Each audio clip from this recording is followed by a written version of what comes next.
Hey guys, welcome to my newest video for today, February 12th. This is going to be a kind of interesting top 10 video, because I haven't seen many people do this kind of video before. I thought I'd show off my top 10 most memorable movie theater experiences. Meaning even if the movie is bad, like to some people it may be bad, but to me it's awesome, a great experience, and yada yada yada.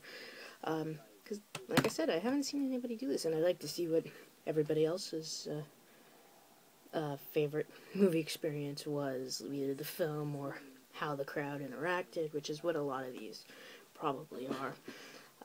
So I will just get started.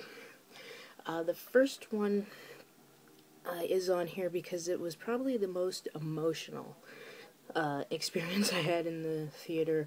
I know the movie was not very well received. I enjoyed it.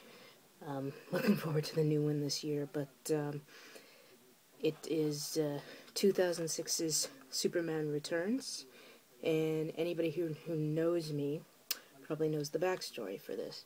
If not, I have been a fan of Superman since I was a baby.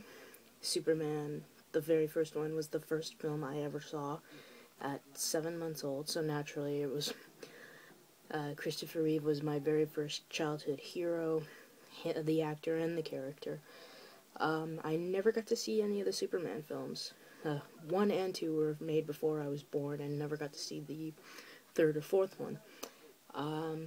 So especially when he passed away in 2004, which had a very, very deep effect on me. It still does. Kind of odd. I haven't gotten over it. I don't think I'll ever get over his passing, because it hit me like a member of my family had died. So when I went to see this, it was extremely emotional. I spent literally half the film crying because of little things. The beginning sequence with John Williams' score, just little things, but particularly the ending.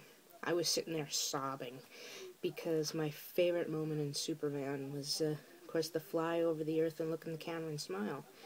I would have a conniption fit if anybody turned it off before I saw it, which my dad found out, because I was watching and he was getting ready to turn it off, and I literally screamed at him, "Don't you turn that off!" And he's like, What did I do?"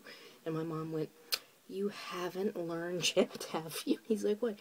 You never turn Superman off until she sees look in the camera and smile." Because it always made me feel, even as a child, a teenager, and as a young adult, it's like no matter what the hell's going on, either in my life or in the world or whatever, it's gonna be okay.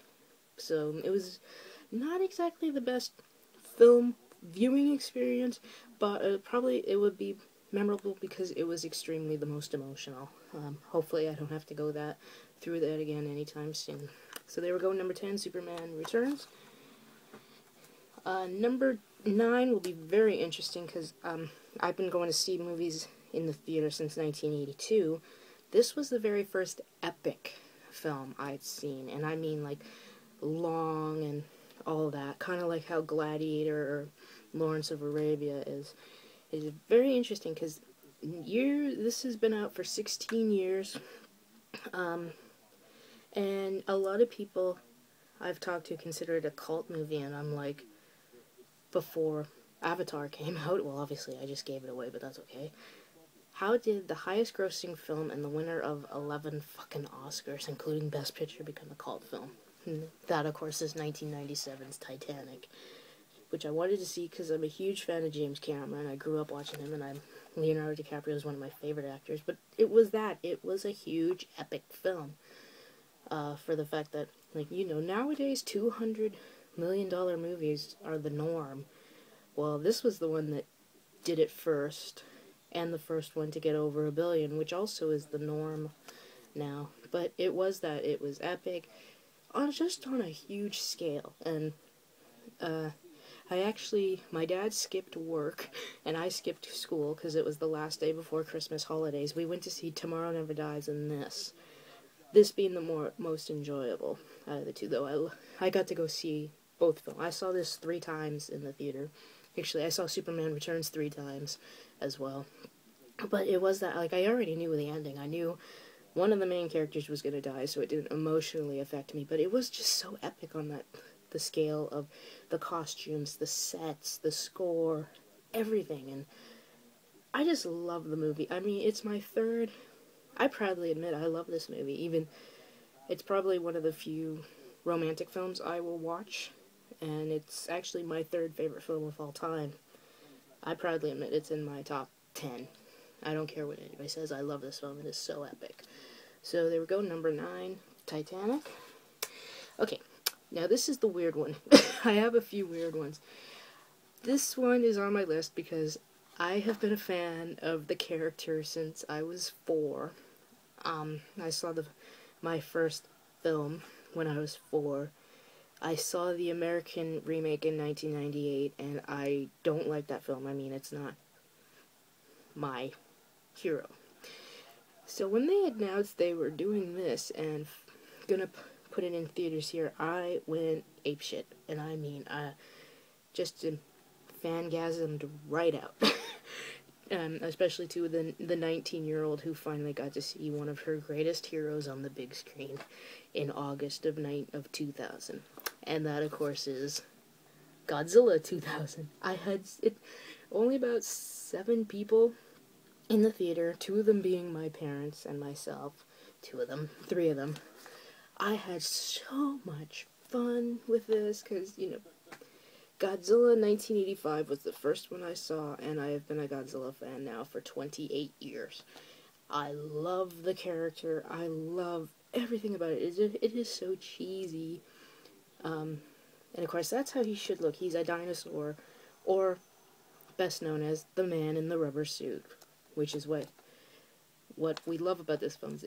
Stupid dialogues, cheesy dubbing, cheesy effects, everything is the charm of these films since 1954 and continues. And I'm interested in the American version, though I hear they're having problems with it. So I'm thinking, if you're having problems with it, don't bother.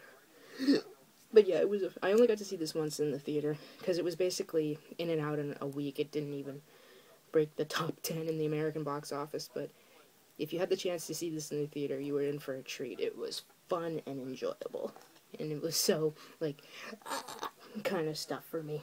So there we go, number 8, Godzilla 2000. And this is on the list because, you have to include it. After been watching these films on the small screen for, at that time, 14 years, it was a joy to see the trilogy on the big screen, even though it was a special edition, of course. And of course, that's the Star Wars trilogy. Everybody here probably knows that Return of the Jedi is my favorite. And actually, in the special edition, it's my least favorite because they took out the Ewok song, and people were pissed off about that.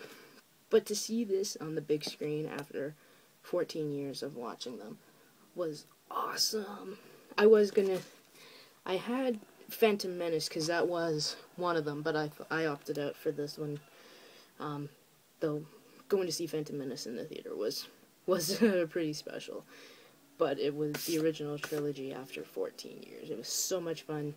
The special editions don't bother me, except for Return of the Jedi. But since they are making a new one, I'll hold out for another Blu-ray box set. I don't want to spend $79 and then have to spend another $79 for the 7 films, if they're going to do another 3 trilogy or whatever.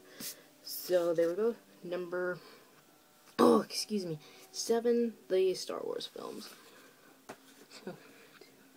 Okay, and number 6, like Superman Returns, was emotional, but it was a way better movie. Before The Girl with the Dragon Tattoo came out, this was my favorite film of 2011. Very emotional because it was the end of the series, and I think everybody here knows what that is, and that, of course, is Harry Potter and the Deathly Hallows Part 2. I was 17 when the first book came out. I was 21 when the first movie came out. I was 27 when the final book came, and when this came out, I was 30 years old. So I basically grew up for 13 years with Harry Potter. And it was emotional because you knew this was it. This was the last time you were going to see these characters on the big screen.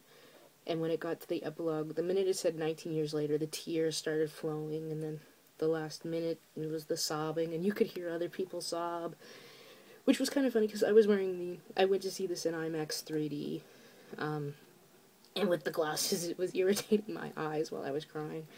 But there was a lot of people, you could hear people sobbing, because this was it. This was the end of the epic series. And I know a lot of people bitch about the epilogue, and it's like, well, you know what? I wanted the happy ending. I wanted it. It was that in the book, and I'm happy they kept it in the series, because after all the shit that these characters have gone through in the last 7 movies and 7 books, they deserve a happy ending. I mean, come on. So, another emotional experience, but a very enjoyable one, and a very damn good film. So, there we go, number 6, 2011's Deathly Hallows Part 2. Okay, and number 5 came out same year as Superman Returns, 2006, and I probably, like a lot of people, were extremely weary about this. Because it was a reboot of a very famous film series, and they had a new actor who got hated on so much. Like, I didn't hate, I was like him, but then I was like, well, I'll wait and see. Saw the movie, went with my best friend Scott, and it blew us out of the water. And that, of course, is Casino Royale. And I said this is memorable because my friend Scott and I were just having a blast. Like, it was kind of funny how at some points we were just hitting each other. Like, you know, the football player thing of punching each other. It's no, I punch harder. But it was so much fun, especially how every woman in the audience just swooned when when Daniel Craig came out of the water in the bathing, in the shorts. I literally went, like every other person in that theater, and probably some men too. But I enjoyed the hell out of this film. I saw it only twice in the theater, both times with Scott, but it was so much fun, especially like certain little comments, like spoilers for anybody who hasn't seen this. The torture scene where he's getting hit in the balls by this rope, and he's screaming, and at one point he says, now the whole world's gonna know you died scratching my balls. And I was just like, what? But I spent half that scene with my legs crossed, because I obviously am a chick, so I don't have balls. Maybe in another area, but I have been kicked in the crotch, and I know how painful it is. Another great moment was the little finger comment. I'm not gonna say it. It's not, well, it is kind of disgusting, and I can say it with a straight face, but for you guys who haven't seen the movie, I'm leaving it up to you. And of course, the moment that Scott and I literally jumped out of our seats and started cheering was the end, when he said the name's Bond, James Bond. We just both went nuts and loved it. So, and yeah, you will see another video with my Blu-ray update, because I am getting Skyfall. I'm leaving at 7 o'clock in the morning to go to Walmart and buy it. I don't care. So, there we go. Number 5, 2006's Casino Royale. And number 4 came out in 2001, and I love the books. That's all I have to say. And you probably know what it is, but my imagination, I have such an active imagination reading science fiction novels, so I was imagining what everything would look like, and I was totally wrong, and I'm happy I was. That, of course, was Harry Potter and the Philosopher's Stone, which is still my favorite out of all the Harry Potters, followed closely by Deathly Hallows Part... No, it goes this, then Prisoner of Azkaban, then Deathly Hallows Part 2. This was so much fun. It was so enjoyable. This one is the truest to the book. I know a lot of people say the third one is. Obviously, to the people who've watched the third movie, you haven't read the third book, because the ending does not happen at the end. It happens in chapter 12. So how the hell is that? It is, except for that, it's like, how is that truer to the book? But of course, everybody has to know they gotta take stuff out. Otherwise, you're gonna end up with a 4-hour movie, which I think half the world would actually like. But especially the scene when you see Quidditch, that blew my mind. And the acting, especially with all the older cast, like, particularly Richard Harris, and Warwick Davies, and Robbie Coltrane and Maggie Smith and Alan Rickman. It is such a fun movie. The only two I never got to see in the theater were number 6 and Deathly Hallows Part 1, but I'm so happy I got to see a lot of my favorites in the theater. It was such a fun movie to see. Actually, out of all the Harry Potters, the third one is the one I saw the most in the theater, but this is such a fun movie, and I'm so happy I got to see it in the big screen. So there we go, number 4, 2001's Harry Potter and the Philosopher's Stone. Now this one, another one of those ones that you either love it or you hate it. But I think when we went to see Pirates of the Caribbean, the second one, in the summer of 2006, this teaser trailer was there, and I literally went insane. And my parents were like, what is it? And I said it, and 2 people behind me said, yeah, right, and it showed that it was. And I went crazy because I'm an 80s kid. I played with the toys. I watched the cartoon. I am one of the many kids who had a total mental breakdown during the 86 animated film. And this, to me, was so much fun.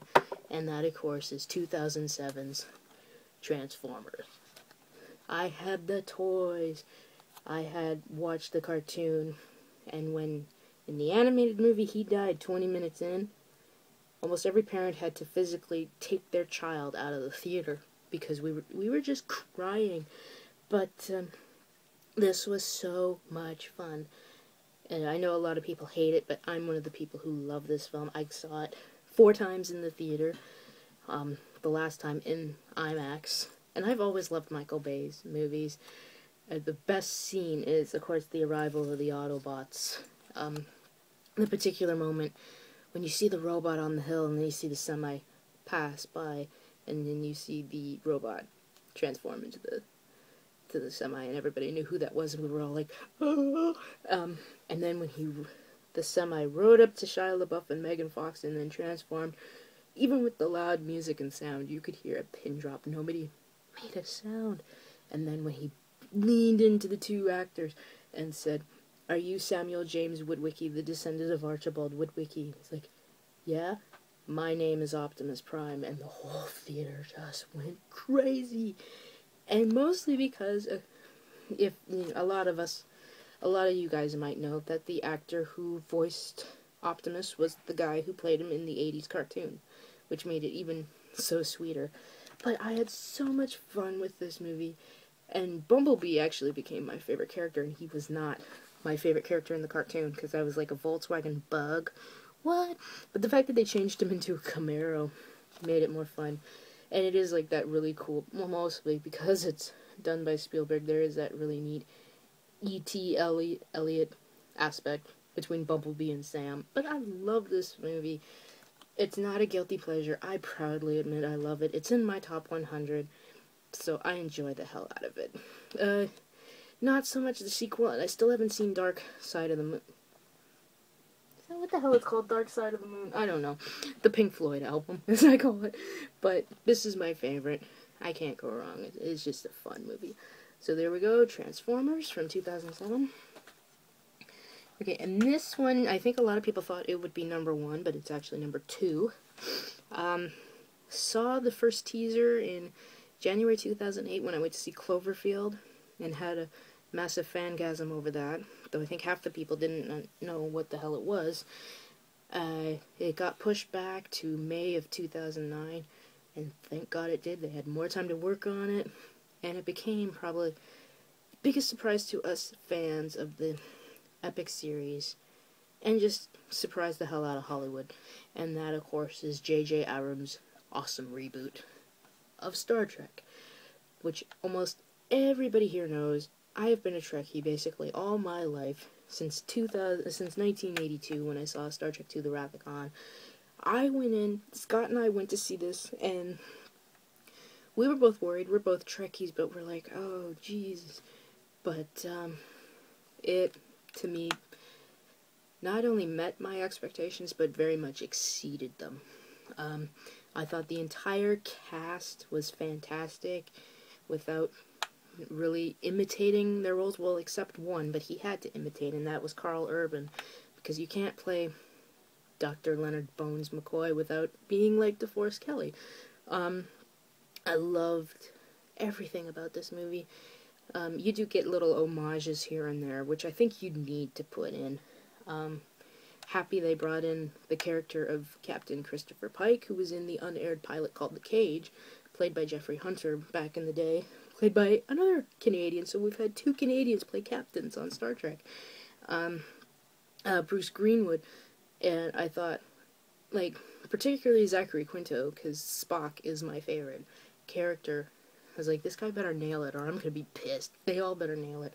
Which they did. I love the fact Chris Pine did not imitate William Shatner. He made Kirk his own character. And some of the most epic scenes was seeing the Enterprise. When you had that cool shot of the space shuttle going towards the Enterprise and that great epic reveal, I started crying. Because the last time, now it's my ship.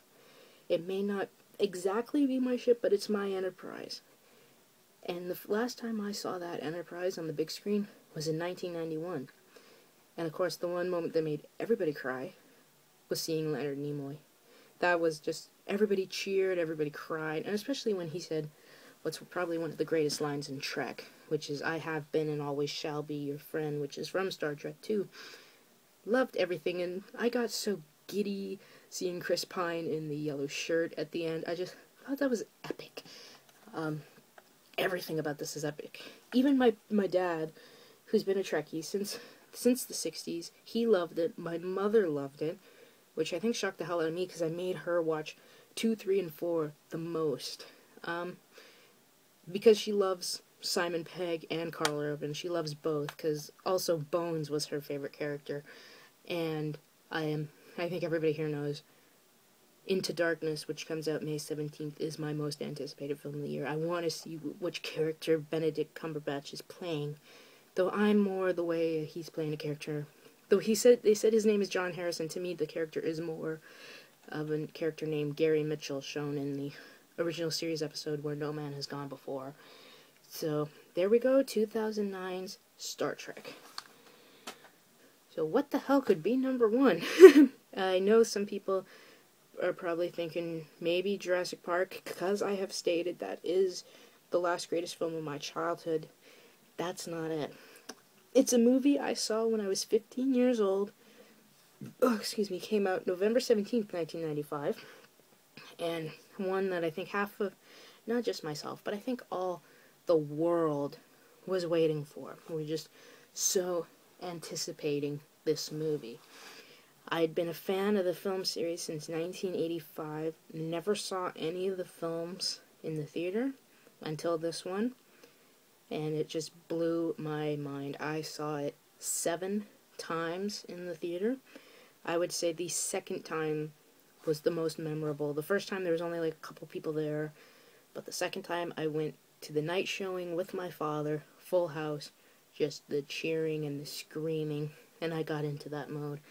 And that, of course, is GoldenEye, which ranks at #1 most memorable film experience. This, of course, rebooted the series back in '95 after a 6-year absence. Martin Campbell, who also directed Casino Royale, directed this. Of course, there's a lot of new stuff. Of course, new James Bond, Pierce Brosnan, and I think out of the 4 films he did, this is his best. And it's so bad, especially World Is Not Enough and Die Another Day were not the best, because he was, like, I have four of them tied for my favorite Bond. Connery, Moore, him, and Craig. But, I mean, he was really damn good as James Bond. And it was so sad the 2 of the movies really didn't do well, because I thought he would probably still be going, maybe now, but I'm not 100% sure. And, of course, New M, after being a male since 1962. And, of course, that was Judi Dench, who was awesome as the character. And this was also my intro to an actor who would become one of my favorite actors, and that, of course, is Sean Bean, who always seems to play the bad guy and always seems to die in every movie he does. I think Troy was the only one where he didn't die. And, of course, Famke Janssen as Xenia Onatopp. Oh my god, that was great. Everything about this is so much fun. The epic effects, the gadgets, the women, because I mean that's one of the aspects of Bond is the women, and of course our very beloved Q. You have to go yay for Q when he comes on. But yeah, 7 times, which is still not the highest record. The record was beat the next year by Star Trek First Contact.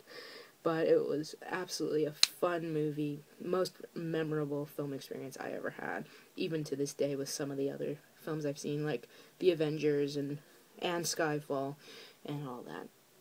But yeah, number 1, 1995's GoldenEye. And that's it. So there is my top 10. I was thinking of doing 15, but I've like, no, because then the video would be 40 minutes long. I'm already at 25. You will see another video later because I do have a lot of movies that have come in the mail lately. I've just been letting it build. So I hope some of you guys do responses. Tell me what, and they can be anything, even all horror if you want, because I know some of the guys here love their horror films. Justin, yay. But either that or mixed or whatever. I'd love to see what you guys pick as your most memorable film going experience. Okay guys, so that is it. I want to stop now because I really want to upload this video, which will probably take 2 hours. So, I hope you guys have a good night, watch a shitload of movies, and of course, as always, rate, comment, and I will see you in the next video. Bye.